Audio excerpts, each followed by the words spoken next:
The river is a space that allows Marlowe to be simultaneously within and removed from the African interior. On the river he is isolated, a spectator.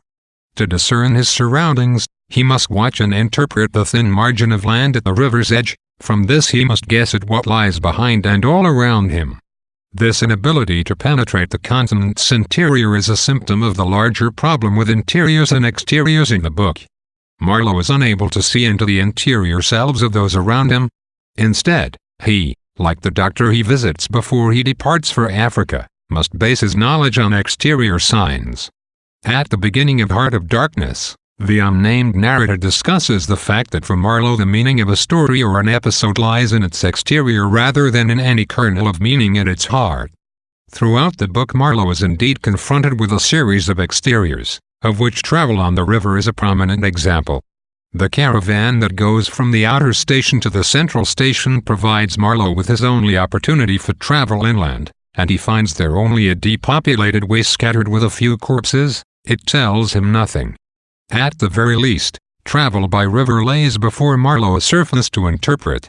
In its treatment of imperialism and individual experience, Heart of Darkness is on many levels a story about ambiguity. Thus, Marlowe's use of language is at the very least thematic.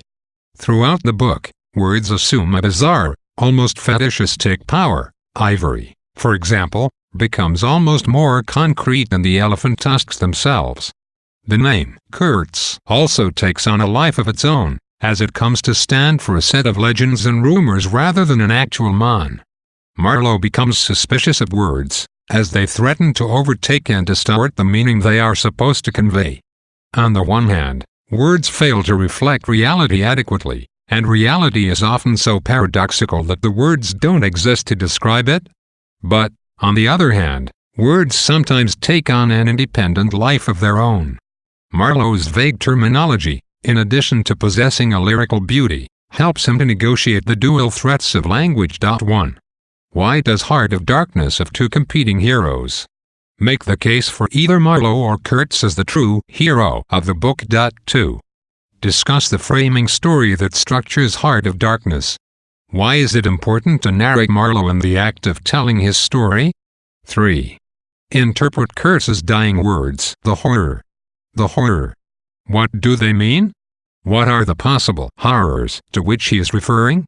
Why is Marlowe the recipient of Kurtz's last words? 4. Contrast Kurtz's African mistress with his intended. Are both negative portrayals of women? Describe how each functions in the narrative. Does it make any difference in your interpretation to know that Conrad supported the women's suffrage movement? 5. Describe the use of darkness both in the book's title and as a symbol throughout the text. What does darkness represent? Is its meaning constant or does it change? 6. How does physical illness relate to madness? How does one's environment relate to one's mental state in this book? 7. Why does Marlowe lie to Kurtz's fiancée about Kurtz's last words? Why not tell her the truth, or tell her that Kurtz had no last words, rather than affirming her sentimental and mundane ideas?